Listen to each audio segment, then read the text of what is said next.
அவர்களுடைய குற்றச்சாட்டு. கொடுத்ததுக்கு பணம் கேட்க, அவங்க கொடுத்த காசுக்கு அவங்க கேட்கறாங்க, விடயம் கேட்கறாங்க. நாங்க கொடுத்த பணம் கொடுத்தோம், அதுக்கு என்ன பதில்னு கேட்கறாங்க.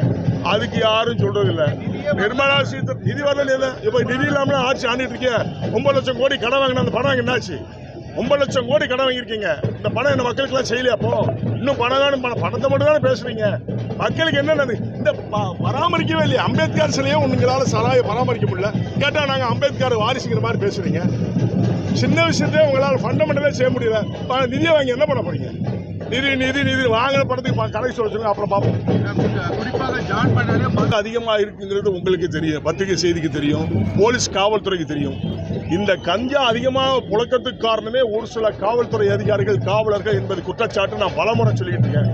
அதை கண்காணிக்க வேண்டியது எங்க வேறு ஆணி வேறு இருக்க பிடிக்காம வித்துக்கிட்டு இருக்கவனை பிடிச்சிக்கிட்டு நான் கஞ்சா பிடிச்சேன் உண்மையில எங்க இருந்து வருது அதை கண்டுபிடிச்சு அதை நீக்கணுமா வேண்டாமா?